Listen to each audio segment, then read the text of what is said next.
नमस्कार दोस्तों। इस वीडियो में आप सीटेट हिंदी पेडागोजी के कुछ महत्वपूर्ण प्रश्नों की श्रृंखला देखने जा रहे हैं। सीटेट हिंदी पेडागोजी सीरीज की ये प्रमुख 27वीं वीडियो है। अगर आप चैनल पर पहली बार विजिट कर रहे हैं तो इसको सब्सक्राइब करते हुए बेल आइकन को प्रेस करना ना भूलें। चलिए दोस्तों, आज के इस महत्वपूर्ण वीडियो को शुरू करते हैं। पहला प्रश्न आप अपने स्क्रीन पर देख पा रहे होंगे। निम्नलिखित में से कौन सा भाषा शिक्षण के सिद्धांत के रूप में नहीं लिया जा सकता, यानी कि निगेटिव सेंस में हमसे प्रश्न पूछा जा रहा है। ठीक है, यानी कि उत्तर भी हमारा निगेटिव सेंस वाला ही होगा। देखिए, पहले विकल्प से शुरुआत करते हैं। देखिए, यहां पर मैं बिल्कुल क्लियर कर दूं कि देखिए, भाषा शिक्षण का जो उच्चतम उद्देश्य होता है वो ये होता है कि हम भाषा को अपने दैनिक जीवन में प्रयोग कर पाए। और भाषा के कुल 4 कौशल होते हैं: सुनना, बोलना, पढ़ना और लिखना। जो भी विकल्प पूरे इन चारों कौशलों की बात करेगा वो तो पॉजिटिव हो जाएगा, क्योंकि भाषा को हम लोग एक समग्र रूप में देखते हैं। क्योंकि ये माना जाता है कि जितना ज़्यादा हम लोग कम्युनिकेट करेंगे दूसरे से, उतना ही हम भाषा का अच्छे तरीके से प्रयोग कर पा रहे हैं। यानी कि वो कहीं ना कहीं वो डायरेक्टली भाषा शिक्षण से जुड़ा होगा, जिसमें बच्चे को अवसर दिया जा रहा होगा चारों कौशलों का प्रयोग करने के सेंस में। यानी कि किसी पर्टिकुलर एक कौशल की अगर बात की जाएगी तो वो निगेटिव हो जाएगा, क्योंकि एक ही कौशल थोड़ी है, 4 कौशल है ना। चारों कौशल पर जब बच्चा पकड़ बनाएगा तभी वो भाषा का प्रयोग कर पाएगा अपने दैनिक जीवन में। इसी को ध्यान में रख करके उत्तर ढूंढेंगे। ठीक है, चलिए चौथे विकल्प से शुरुआत करते हैं।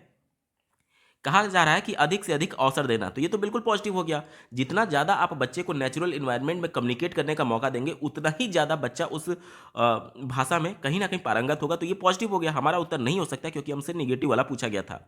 एकीकृत तरीके से शिक्षण करना। एकीकृत करने का मतलब क्या हुआ कि भाषा के जो 4 कौशल होते हैं, सुनना, बोलना, पढ़ना और लिखना, सबको एक साथ ले करके चलने की बात की जा रही है। यानी चारों कौशलों को एकीकृत इंटीग्रेटेड फॉर्म में पढ़ाने की बात की जा रही है। तो ये तो पॉजिटिव हो गया। हमारा उत्तर नहीं हो सकता, क्योंकि हमसे निगेटिव वाला पूछा गया था।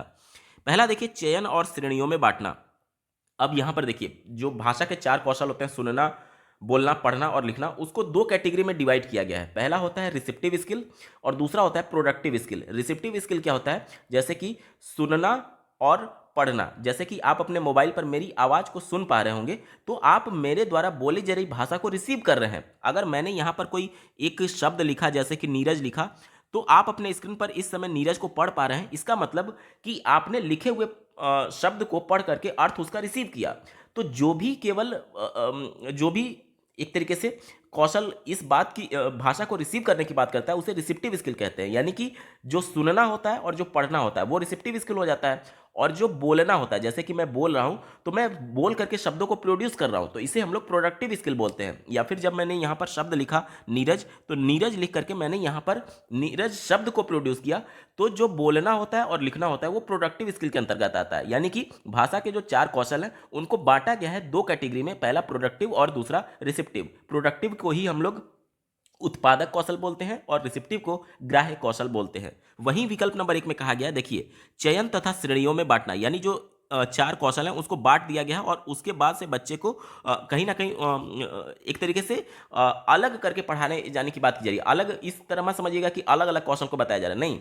यहाँ पर कहने का मतलब ये है कि बच्चे को डीपली बताया जा रहा है चारों कौशलों को कौन क्या है, मतलब कैटेगरी वाइज उनको बांट करके बताया जा रहा है। तो ये भी पॉजिटिव है। ठीक है, इसलिए हमारा उत्तर नहीं हो सकता, क्योंकि हमसे निगेटिव वाला पूछा गया था। एक ही विकल्प बचा, ऑप्शन नंबर 2। देखिए, विशिष्ट रूप से पठन कौशल पर बल देना। अब यहां पर साफ शब्दों में यहां पर स्पष्ट हो रहा है कि केवल पठन कौशल पर ही विशिष्ट तौर पर बल देने की बात की जा रही है। बाकी के 3 कौशल जो है, यानी कि श्रवण कौशल, वाचन कौशल, उसको इग्नोर करने की बात की जा रही है। क्योंकि जो बल दिया जा रहा है ज़्यादा से ज़्यादा, वो केवल पढ़ने पर, पठन कौशल पर बल दिया जा रहा है। बाकी के कौशल को इग्नोर किया जा रहा है, इसलिए ये निगेटिव सेंस में माना जाएगा। और चूंकि प्रश्न हमसे निगेटिव सेंस में ही पूछा गया था, विकल्प नंबर 2 यहां पर बिल्कुल अप्रोप्रिएट हो जाएगा। अगला प्रश्न पूछा गया था, सहपाठी एक दूसरे के प्रति स्वीकृति का भाव रखें, इसके लिए किस तरह की कक्षाई परिवेश उपयुक्त है? तो एक दूसरे के प्रति स्वीकृति का मतलब यह हुआ कि सबको साथ लेकर के चलने की बात की जा रही है। सभी बच्चे मिलजुल करके एक दूसरे का सहयोग करते हुए कहीं ना कहीं शिक्षण अधिगम प्रक्रिया में भाग ले रहे हैं। तो इसका मतलब ये होता है कि बिना किसी योग्यता के भेदभाव के सभी बच्चों को एक साथ लेकर के चलना, यही होता है समावेशी कक्षा। ठीक है, इसी को ध्यान में रख करके उत्तर ढूंढेंगे। चौथा विकल्प दिया गया है, चयनित शिक्षार्थियों वाली विशिष्ट कक्षा। चयनित का मतलब कि किसी विशेष गुण के आधार पर बच्चों को चयन किया गया है, बाकी जो विद्यार्थी हैं उसको इग्नोर करने की बात की जा रही है। जब भी चयन किया जाएगा किसी भी योग्यता के आधार पर, तो वो समावेशी कक्षा का सीधे तौर पर विरोध होता है। क्योंकि समावेशी कक्षा ये कहता है कि बिना किसी योग्यता के भेदभाव के सबको एक साथ कक्षा में एक ही छत के नीचे पढ़ाना है। यहां पर चयनित शिक्षार्थी बोला जा रहा था, यानी विशेष योग्यता के आधार पर चुने जाने की बात कर रहा था। विकल्प निगेटिव हो गया, हमारा उत्तर नहीं होगा। तीसरा देखिए, विविधता वाले शिक्षार्थियों वाली विशिष्ट कक्षा, ये भी विशिष्ट कक्षा की बात कर रहा था, स्पेशल क्लास की बात कर रहा था, इस वजह से इसे हम लोग निगेटिव तौर पर देखेंगे, क्योंकि स्पेशल क्लास कुछ होगा ही नहीं। समावेशी कक्षा का कॉन्सेप्ट जब से आया है तब से, चाहे बच्चा शारीरिक रूप से अक्षम हो, चाहे बच्चा अधिगम विकार से जूझ रहा हो, चाहे बच्चा बहुत ज़्यादा प्रतिभाशाली हो, या फिर बच्चा बहुत ज़्यादा कमजोर हो, बिना किसी भेदभाव के विशिष्ट कक्षा जैसी कोई कॉन्सेप्ट है ही नहीं आज की दुनिया में। सभी बच्चों को एक ही कक्षा में, सामान्य कक्षा में पढ़ाए जाने की बात की जाती है। विशिष्ट कक्षा हमेशा निगेटिव होगा। ठीक है, चलिए दूसरा दिया गया चयनित विद्यार्थियों वाली समावेशी कक्षा। देखिए यहां पर समावेशी तो आपको पॉजिटिव लग रहा होगा, लेकिन इसके पहले चयनित शिक्षार्थी लिखा गया है, यानी किसी विशिष्ट गुण के आधार पर अभ्यर्थियों को सेलेक्ट किया गया है, चयन किया गया है। तो ये भी गुणों के आधार पर चयन किया गया है, यानी बाकी को इग्नोर करने की बात की जा रही है। विकल्प नहीं हो सकता क्योंकि समावेशी कक्षा का विरोध है। एक ही विकल्प बचा, ऑप्शन नंबर 1 देखिए, विविधता वाले शिक्षार्थियों वाली समावेशी कक्षा। यहां पर देखिए एनसीएफ 2005 जो विविध सांस्कृतिक पृष्ठभूमि से आए हुए बालक होते हैं, जिनकी मातृभाषा अलग हो सकती है, उनको एक संसाधन के तौर पर देखता है। और ये कहीं ना कहीं विविधता वाले, यानी अलग अलग अधिगम विकार से, अधिगम अक्षमता से, शारीरिक अक्षमता से, प्रतिभाशाली कमजोर बालक, सभी की बात की जा रही है। विविधता में सब शामिल हो गए और उन सबको एक साथ लेकर के एक छत के नीचे पढ़ाने की बात की जा रही है, क्योंकि समावेशी कक्षा का कॉन्सेप्ट ही ये कहता है कि बिना किसी भेदभाव के सबको एक साथ लेकर के चलना है। तो यही ऑप्शन नंबर 1 बिल्कुल अप्रोप्रिएट है, यही इसका सटीक जवाब हो जाएगा। अगला प्रश्न पूछा गया था, निम्नलिखित में से कौन सा उपचारात्मक शिक्षण का उद्देश्य नहीं है। उपचारात्मक शिक्षण का उद्देश्य कौन सा नहीं है हमसे पूछा जा रहा है। निगेटिव सेंस में प्रश्न है तो उत्तर भी निगेटिव ही होगा। ठीक है, चलिए सबसे पहले तो जान लेते हैं उपचारात्मक शिक्षण होता क्या है। बच्चे को जब कक्षा में एक कॉन्सेप्ट या फिर एक चैप्टर बताया गया, उस कॉन्सेप्ट या फिर उस चैप्टर में आ रही समस्याओं का पहचान करने के लिए सबसे पहले बच्चे का डायग्नोस्टिक टेस्ट किया जाता है, जिसे हम लोग हिंदी में निदानात्मक परीक्षण कहते हैं।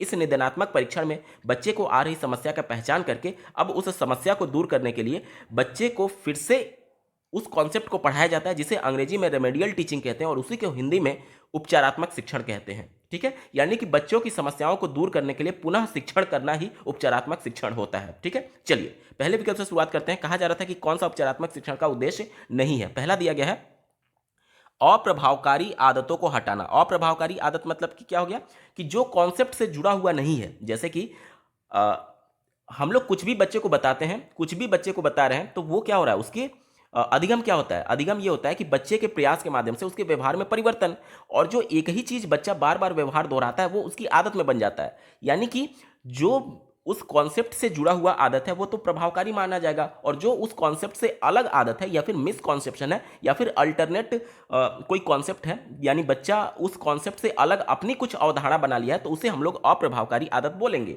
और कहीं ना कहीं अगर मिसकॉन्सेप्शन या फिर अलग अवधारणा बच्चा बना लिया है तो वो गलत कॉन्सेप्ट है और उसको दूर करना पड़ेगा। और ये कैसे होगा, ये रेमेडियल टीचिंग के माध्यम से होगा, यानी कि ये तो पॉजिटिव हो गया रेमेडियल टीचिंग के माध्यम से।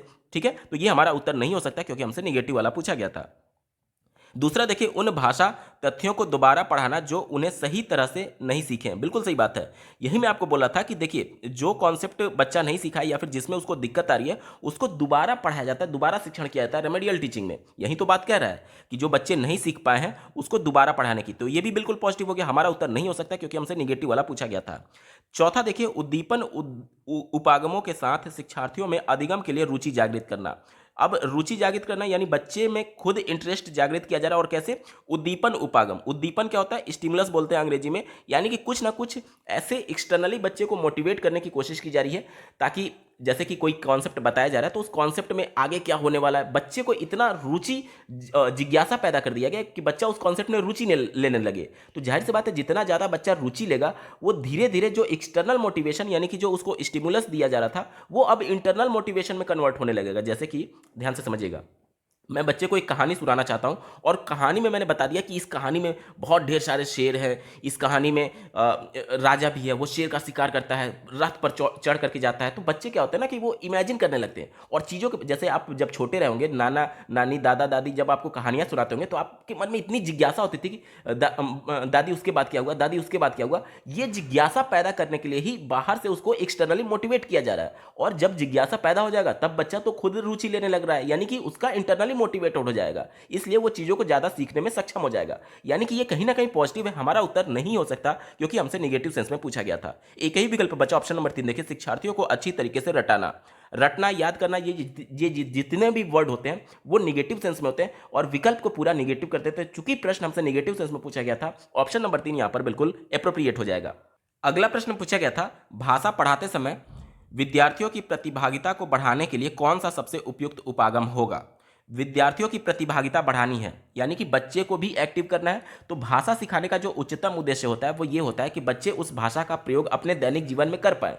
जब भाषा का प्रयोग अपने दैनिक जीवन में करेगा, भाषा यानी भाषा क्या है, अपने आप को एक्सप्रेस करने का एक माध्यम है, यानी बच्चा दैनिक जीवन में उस भाषा का प्रयोग करके कम्युनिकेट कर पाए, इंटरेक्शन कर पाए, यही तो इसका उच्चतम उद्देश्य होगा। और बच्चे को प्रतिभाग कैसे कराया जाएगा, यानी कि कक्षा में बच्चे को ज़्यादा से ज़्यादा अवसर दिया जाए कि उस भाषा का वो लोग प्रयोग कर पाए। और भाषा का प्रयोग कैसे करेंगे, जब उस भाषा का प्रयोग करते हुए कम्युनिकेट करेंगे। यही विकल्प नंबर 2 में दिया गया। देखिए, संप्रेषणात्मक उपागम, संप्रेषणात्मक को कम्युनिकेटिव अप्रोच बोलते हैं, यानी बच्चे जितना ज़्यादा कम्युनिकेशन करेंगे उतना ही ज़्यादा उस भाषा को सीखने में प्रतिभागिता बढ़ेगी उनकी। ऑप्शन नंबर 2 यहां पर बिल्कुल एप्रोप्रिएट है, यही इसका सटीक जवाब हो जाएगा। देखिए, आप कंफ्यूज मत हो जाइए कि पहला वाला विकल्प यहां पर पॉजिटिव था, संरचनात्मक उपागम, बिल्कुल पॉजिटिव है। लेकिन प्रश्न भी देखिए ना, प्रश्न हमसे यह पूछा गया कि बच्चे को एक्टिव करना है, बच्चे की प्रतिभागिता यहां पर इंपॉर्टेंट है। और भाषा सीखने के दौरान, अब भाषा कोई ऐसी चीज तो है नहीं कि बच्चा अपने ज्ञान का निर्माण करने के लिए करके सीखेगा। करके सीखने का मतलब ऐसा नहीं होता है कि केवल लेबोरेटरी में जाकर के उसको बना करके सीखे। केमिस्ट्री जैसी चीजों को लेबोरेटरी में, फिजिक्स जैसी चीजों को लेबोरेटरी में बच्चा सीख सकता है करके, लेकिन भाषा में क्या करेगा, लेबोरेटरी में जाकर के परखनली में केमिकल मिला करके थोड़ी भाषा करके सीखेगा।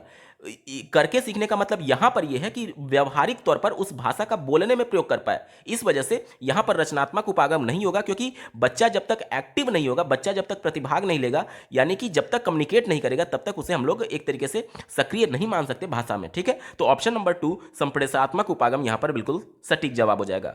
तो पहला तो नेगेटिव हो गया, तो पहला गलत हो गया। बाकी तीसरे विकल्प की अगर मैं बात करूं तो कहा जा रहा था व्याकरण अनुवाद विधि। व्याकरण अनुवाद विधि, ग्रामर कम ट्रांसलेशन मेथड, आपने पढ़ा होगा कि इसमें जो टारगेट लैंग्वेज होता है उसके कठिन वर्ड्स को हिंदी में या फिर बच्चे की मदर टंग में ट्रांसलेट करके टीचर के द्वारा बताया जाता है। तो इसमें तो बच्चा एक तरीके से सक्रिय नहीं हुआ ना, कि वो केवल चीज़ों को सुन रहा है, टीचर जो उसको बता रहा है उसको चीज़ों को बच्चा केवल सुन रहा है, यानी बच्चा निष्क्रिय है। तो ये हमारा उत्तर नहीं हो सकता, क्योंकि हमसे प्रश्न में ही पूछा गया है कि बच्चे की प्रतिभागिता को बढ़ानी है, यानी बच्चा भी सक्रिय प्रतिभाग लेना चाहिए। तो ग्रामर कम ट्रांसलेशन मेथड तो होगा ही नहीं। निमज्जन विधि, निमज्जन में क्या होता है कि भाषा में एक तरीके से डुबो करके निकालना। इसका शुद्ध हिंदी में अगर मैं बताऊं, निमज्जन का मतलब होता है कि किसी चीज़ में डुबा करके निकाल लेना। अब भाषा में बच्चे को एक तरीके से पूरा माहौल दे दिया गया, इन्वायरमेंट दे दिया गया, और उसमें से डुबा करके निकालने के सेंस में है। तो ये भी निगेटिव है, क्योंकि आप अगर इन्वायरमेंट दे दिए, आप केवल बोले जा रहे हैं, आप केवल बोले जा रहे हैं, टीचर केवल बोले जा रहा है, तो वहां पर बच्चा एक्टिव नहीं हुआ ना। यहां पर ये देखिए ना कि यहां पर बच्चे की प्रतिभागिता इंपॉर्टेंट थी, इस वजह से ये भी निगेटिव हो गया। एक ही विकल्प ऑप्शन नंबर 2 यहां पर बिल्कुल पॉजिटिव होगा। ठीक है, अगला प्रश्न पूछा गया था, यदि शिक्षक सभी बच्चों की अधिगम शैली को ध्यान में रख करके शिक्षण करना चाहते हैं तो उन्हें क्या करना चाहिए। सभी की अधिगम शैली का मतलब क्या हुआ कि प्रत्येक बच्चे के लिए अलग अलग सीखने का तरीका हो सकता है। जैसे कि आज हम लोग समावेशी कक्षा की बात करते हैं, तो एक ही कक्षा में दृष्टिबाधित बालक भी है, एक ही कक्षा में श्रवण बाधित बालक भी है, और अधिगम विकार से जूझ रहा बालक भी है, और बहुत प्रतिभाशाली बालक भी है, और बहुत कमजोर बालक भी है। यानी सबके सीखने का तरीका अलग होगा। जैसे कि आप मौखिक तरीके से पढ़ा रहे हैं, तो वहां पर जो श्रवण बाधित बालक था, जो सुन नहीं सकता, वो आपकी बातों को नहीं सुन सकता। यानी कि उसके लिए जरूरत यह है कि हमारी यानी एज ए टीचर हमारी अधिगम शैली ऐसी होनी चाहिए कि कुछ हम लोग उसको विजुअल क्लिप्स दिखाएं, या फिर ब्लैक बोर्ड पर लिख करके दिखाएं, या फिर जो भी हम बोल रहे हैं तो धीरे धीरे बोले, ताकि हमारे होठों को पढ़ करके वो कम से कम थोड़ा बहुत समझ पाए। ठीक है, और अगर हम लोग लिख करके कुछ बताना चाहते हैं, तो वहां पर जो दृष्टिबाधित बालक है वो चीज़ों को नहीं देख पाएगा और नहीं समझ पाएगा। यानी कि प्रत्येक बच्चे की रिक्वायरमेंट अलग है, इस वजह से प्रत्येक बच्चे को सिखाने के लिए अलग अलग अधिगम शैली की जरूरत पड़ती है। इसी को ध्यान में रख करके हमसे पूछा गया है कि शिक्षण करना चाहते हैं तो उन्हें क्या करना चाहिए। ठीक है, चलिए पहले विकल्प से शुरुआत करते हैं। बच्चे को अपनी प्रतिभा और अधिगम शैली को प्रदर्शित करने के लिए पाठ्य सहगामी गतिविधियों में भाग लेने की सलाह देनी चाहिए। यहां पर देखिए, ये प्रश्न पूछा गया है शिक्षक के पॉइंट ऑफ व्यू से, यानी शिक्षक सभी बच्चों की अधिगम शैली को ध्यान में रख करके पढ़ाना चाहता है। तो यहां पर जो पढ़ाने का काम होगा वो टीचर के द्वारा होगा। और पहला विकल्प जो है, देखिए फिर से पढ़िए क्या कहा जा रहा है कि बच्चों को अपनी प्रतिभा और अधिगम शैली की को प्रदर्शित करने के लिए पाठ्य सहगामी गतिविधियों में भाग लेने की सलाह देनी चाहिए। यहां पर टीचर के द्वारा पढ़ाए जाने की कोई बात ही नहीं हो रही है। यहां पर बच्चों को एक तरीके से सहभागिता लेने की बात की जा रही है, पार्टिसिपेट करने की बात की जा रही है, टीचर पढ़ाने की बात ही नहीं हो रही है, इसलिए ये निगेटिव हो गया, हमारा उत्तर नहीं होगा। दूसरा देखिए, योगात्मक आकलन परीक्षा में बैठने से पहले ही पाठों को पुनरावृत्ति के लिए कहना चाहिए। यहाँ पर भी टीचर द्वारा पढ़ाने की कोई बात ही नहीं हो रही है। यहाँ पर मैं थोड़ा सा बता दूं कि योगात्मक आकलन जो होता है वो हमेशा निगेटिव तौर पर देखा जाता है। क्यों?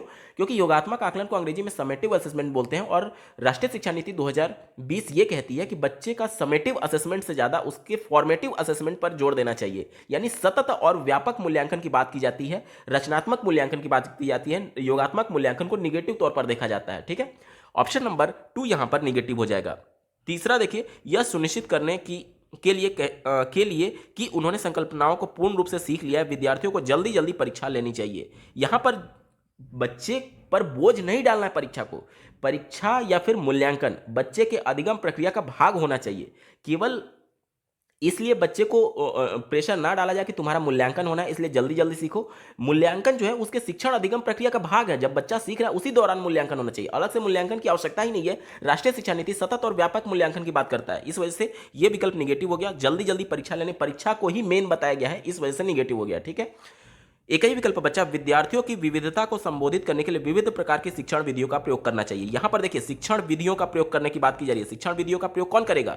टीचर ही तो करेगा, और प्रश्न हमसे शिक्षा के बारे में ही पूछा गया था। तो ऑप्शन नंबर 4 यहां पर बिल्कुल ज्यादा एप्रोप्रिएट है, क्योंकि यही एक ऐसा विकल्प है जो कि टीचर के बारे में बात कर रहा है कि अलग अलग शिक्षण विधियों का प्रयोग करना चाहिए। और क्यों अलग अलग शिक्षण विधियों का प्रयोग करना चाहिए? मैंने आपको पहले ही उदाहरण दे दिया कि समावेशी कक्षा में प्रत्येक बच्चे की रिक्वायरमेंट अलग है, प्रत्येक बच्चे की जरूरत अलग है। इस वजह से प्रत्येक बच्चे की जरूरत को ध्यान में रखते हुए अलग अलग शिक्षण विधियों का प्रयोग करना चाहिए। ऑप्शन नंबर 4 यहां पर बिल्कुल एप्रोप्रिएट है, यही इसका सटीक जवाब हो जाएगा। अगला प्रश्न पूछा गया था, निम्नलिखित में से कौन सी भाषा की कक्षा में सबसे अधिक प्रभावकारी शिक्षण विधि है? तो भाषा की कक्षा में बोला जा रहा है, यानी बच्चे को भाषा सिखाना है, और कौन सा प्रभावकारी शिक्षण विधि है? तो भाषा का जो उच्चतम उद्देश्य ये होता है कि बच्चे उस भाषा का प्रयोग करके अपने दैनिक जीवन में उस भाषा का प्रयोग कर पाए, यानी कम्युनिकेशन कर पाए उस लैंग्वेज में। और मैंने पहले के भी प्रश्नों में आपको बताया कि भाषा के जो 4 कौशल होते हैं, अगर कोई भी एक ऐसा विकल्प जो चारों कौशलों की बात करेगा, वही वाला विकल्प हमारा सही उत्तर होगा। ठीक है, और कोई भी एक ऐसा विकल्प जो केवल एक कौशल की बात करेगा, जैसे सुनना, बोलना, पढ़ना, लिखना, मतलब कि इन चारों में से केवल एक ही कौशल की अगर बात करता है तो वो विकल्प निगेटिव माना जाएगा। ठीक है, चलिए पहले विकल्प से शुरुआत कर लेते हैं। कहा जा रहा है कि शुद्ध उच्चारण पर बल देना। शुद्ध उच्चारण पर बल देना यानी कि केवल प्रोनाउंसिएशन पर बल दिया जा रहा है। प्रोनाउंसिएशन यानी कि बोलने पर बल दिया जा रहा है। बोलना यानी कि वाचन कौशल पर बल दिया जा रहा है। बाकी के 3 कौशल की बात ही नहीं की जा रही है। तो भाषा के केवल एक पक्ष पर हम लोग कंट्रोल कर लें और बाकी के 3 पक्ष को, बाकी के 3 एस्पेक्ट को हम लोग इग्नोर कर दें, तो ये निगेटिव सेंस में देखा जाता है, हमारा उत्तर नहीं हो सकता। दूसरा देखिए, पुस्तक की पाठ्य सामग्री को सस्वर पढ़ना, यानी कि बोल बोल करके पढ़ने की बात की जा रही है, तो यहां पर भी केवल वाचन कौशल बताया जा रहा है, हमारा उत्तर नहीं हो सकता। ठीक है, चलिए तीसरा दिया गया, शुद्ध उच्चारण तथा भावों के साथ पढ़ने पर बल देना। यहां पर भी केवल पढ़ने की बात की जा रही है, हमारा उत्तर नहीं हो सकता। चौथा देखिए, शिक्षार्थियों की रुचि के विषय पर चर्चा करना। देखिए मैंने आपको पहले भी बताया कि 2 तरीके से आप उत्तर ढूंढ सकते हैं। या तो बच्चे को ज़्यादा से ज़्यादा मौका दिया जा रहा है कि उसको नेचुरल इन्वायरमेंट में कम्युनिकेट करने का, भाषा का प्रयोग करने का अपने दैनिक जीवन में, यहाँ पर दैनिक जीवन में प्रयोग करना आ गया कि चर्चा करने का मौका दिया जा रहा है। या तो दूसरा ये हो सकता है कि जिसमें विकल्प में भाषा के चारों कौशलों की बात होगी, वो वाला विकल्प सही हो सकता है। यानी कि भाषा वाले प्रश्न में आपको 2 चीजें केवल ध्यान रखनी है, या तो उसको ज्यादा से ज्यादा मौका दिया जा रहा है, अवसर दिया जा रहा है उस भाषा का प्रयोग करने के सेंस में, या फिर चारों कौशलों की बात होगी। तो इन्हीं दोनों में से अगर कोई भी विकल्प में इन्हीं दोनों की बात करेगा, वो विकल्प हमेशा पॉजिटिव होता है। ठीक है, तो चौथे विकल्प में आपने देख लिया कि चर्चा करने की बात की जा रही है, यानी कि दैनिक जीवन में उस भाषा का प्रयोग करने की बात की जा रही है। और साथ ही साथ देखिए, विषय वस्तु से संबंधित सब संपदा पर ध्यान देना, तो ये विकल्प कहीं ना कहीं पॉजिटिव है, यही हमारा सटीक जवाब हो जाएगा। देखिए आप कहेंगे कि इसमें चारों कौशल की बात कैसे है। देखिए यहां पर मैं बता चुका हूं कि अगर कोई भी एक ऐसा विकल्प जिसमें उसको नेचुरल एनवायरनमेंट में कम्युनिकेट करने का मौका मिले उस भाषा में, वो भी पॉजिटिव होगा, और चारों कौशलों की बात की जाएगी वो भी पॉजिटिव होगा। दोनों भी हो सकता है विकल्प में, या फिर इन दोनों में से कोई एक होगा तो भी हमारा विकल्प सही हो जाएगा। ठीक है, तो ऑप्शन नंबर 4 यहां पर बिल्कुल एप्रोप्रिएट जवाब है। अगला प्रश्न पूछा गया था, शिक्षार्थियों को सीखने तथा विषय पर महारत प्राप्त करने के लिए प्रेरित किया जा सकता है बशर्ते। बशर्ते कहने का मतलब कि प्रश्न को निगेटिव बोल दिया गया, वो वाला विकल्प हमें चुनना है जो कि निगेटिव सेंस में होगा। ठीक है, चलिए पहले विकल्प से शुरुआत कर लेते हैं। कहा जा रहा है कि वे जानते हों कि परीक्षाओं में विषय वस्तु के प्रति उनकी समझ के लिए उनकी परीक्षा ली जाएगी। यानी कि बच्चे कॉन्सेप्ट को कितना सीखे हैं, बच्चे को भी ये पता होना चाहिए कि हाँ मेरा मूल्यांकन होना है। यानी कि कहीं ना कहीं उनकी समझ को लेकर के बच्चा भी एक्टिव है कि मेरा देखिए सतत और व्यापक मूल्यांकन की बात जब राष्ट्रीय शिक्षा नीति 2020 करता है उसमें कई प्रकार के मूल्यांकन शामिल है। सहपाठी मूल्यांकन, स्व मूल्यांकन यानी बच्चा खुद से भी मूल्यांकन करेगा, बाकी जो डायग्नोस्टिक टेस्ट होता है वो भी होगा, फिर यूनिट टेस्ट होता है वो भी होगा। तो बच्चा भी ये चीज़ें जानता है कि हाँ मेरा मूल्यांकन होगा, इसलिए वो कहीं ना कहीं विषय वस्तु के प्रति अपनी समझ को विकसित कर रहा है। तो ये बात पॉजिटिव हो जाएगा, हमारा उत्तर नहीं होगा, ठीक है, क्योंकि हमसे निगेटिव वाला पूछा गया था। देखिए दूसरा, देखिए उन्हें विश्वास हो कि वो जो काम कर रहे हैं वो रोचक है तथा उनके स्वयं और शिक्षक के जीवन से संबंधित है। जब भी कोई काम रोचक होता है जिसमें बच्चा खुद इंटरेस्ट ले रहा होता है तो कहीं ना कहीं रुचि की वजह से वो उसमें इंटरनली मोटिवेशन जनरेट होगा, और जब बच्चा इंटरनली मोटिवेटेड होता है तो चीज़ों को खुद करने के लिए प्रेरित होता है। इस वजह से ऑप्शन नंबर 2 भी यहाँ पर पॉजिटिव हो गया, हमारा उत्तर नहीं हो सकता। चौथा विकल्प देखिए, वे इस बात को महसूस करें कि एक तरह के कार्य में वे अपने सहपाठियों से बेहतर निष्पादन कर सकते हैं। देखिए यहां पर तुलना नहीं की गई है, आपको लग रहा होगा कि तुलना की गई, तुलना नहीं की गई। कई बार क्या होता है कि अब अपने परिवार में भी देखते होंगे कि आपके भाई बहन होते होंगे, तो आपके माता पिता कहते थे कि जो ज़्यादा नंबर लाएगा उसको मैं ये इनाम दूंगा।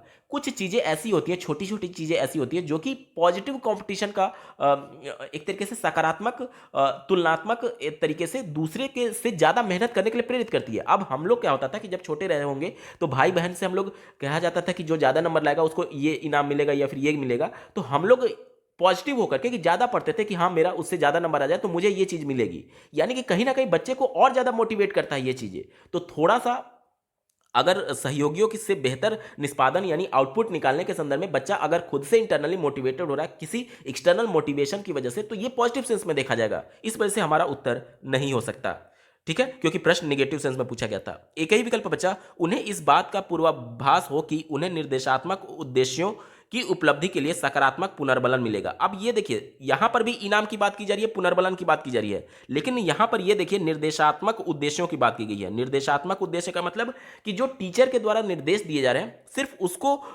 प्राप्त कर लेना, उसको पा लेना, उसके बाद सकारात्मक पुनर्बलन यानी इनाम मिलेगा, इस सेंस में कहा जा रहा है। देखिए आज हम लोग रचनावाद की बात करते हैं। रचनावाद में क्या होता है कि बच्चे सक्रिय भागीदारी के माध्यम से अपने ज्ञान की रचना करते हैं।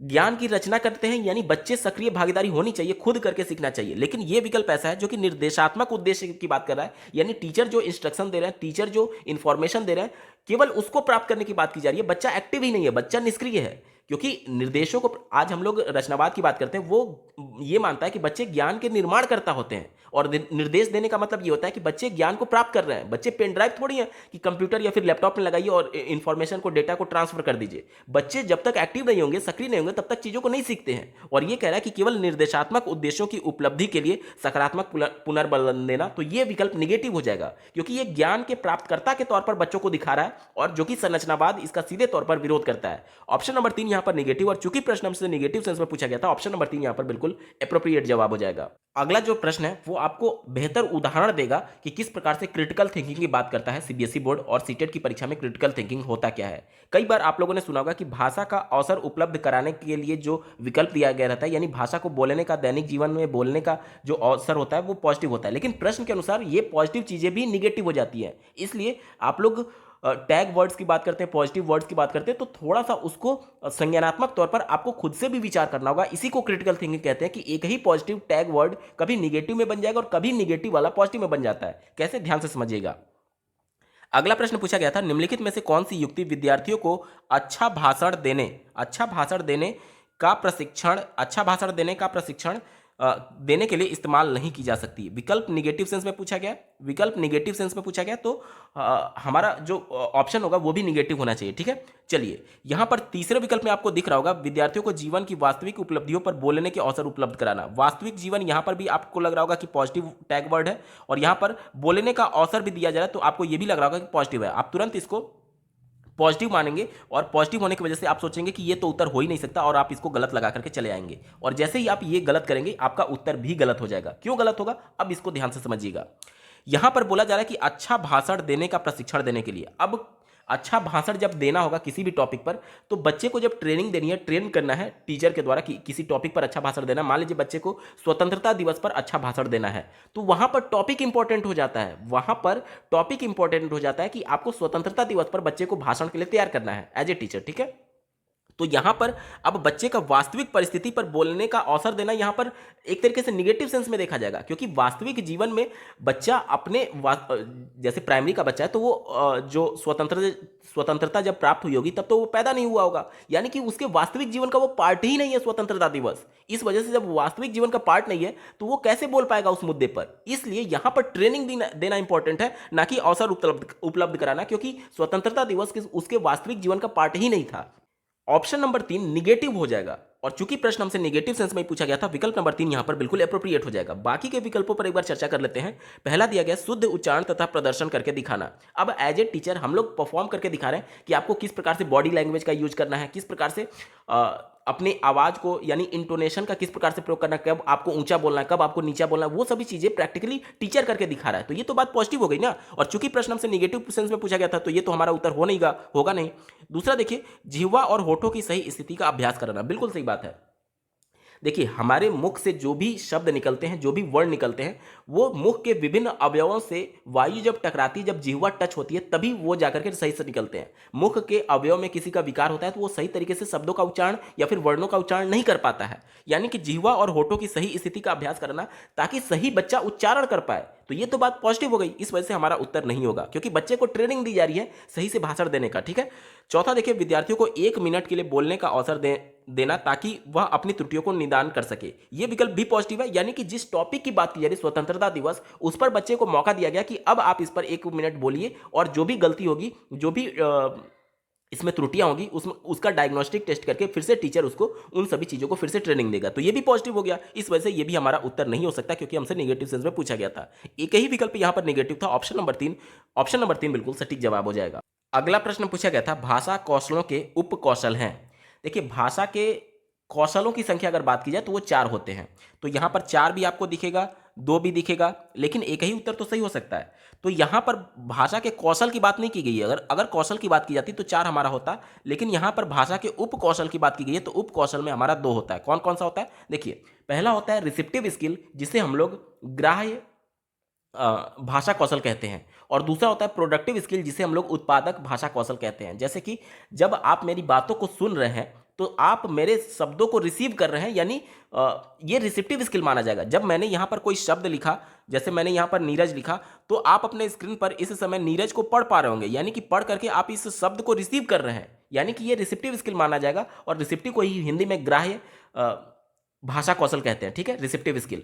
तो जो सुनना होता है और पढ़ना होता है वो रिसेप्टिव स्किल में आता है, और दूसरा उपभाषा कौशल होता है प्रोडक्टिव स्किल, जिसे उत्पादक भाषा कौशल कहते हैं। और इसके अंतर्गत आपके 2 स्किल आते हैं, जिसमें पहला होता है बोलना। जैसे कि मैं बोल रहा हूं तो बोल करके शब्दों को प्रोड्यूस कर रहा हूं, तो ये प्रोडक्टिव, या फिर उत्पादन कर रहा हूं तो उत्पादक कौशल बोला जाएगा। या फिर अगर मैंने यहां पर शब्द लिखा नीरज, तो लिख करके मैंने शब्द को प्रोड्यूस किया, तो लिखना और बोलना जो होता है वो प्रोडक्टिव स्किल होता है, और इसी को हिंदी में उत्पादक कौशल कहते हैं। तो हमसे बेसिकली प्रश्न यही पूछा गया था कि भाषा कौशलों के उप कौशल हैं। तो भाषा कौशल के उप कौशल 2 कौशल हैं, पहला प्रोडक्टिव स्किल और दूसरा रिसेप्टिव स्किल, यानी उत्पादक भाषा कौशल और ग्राह्य भाषा कौशल। ऑप्शन नंबर 2 यहां पर बिल्कुल एप्रोप्रिएट जवाब हो जाएगा।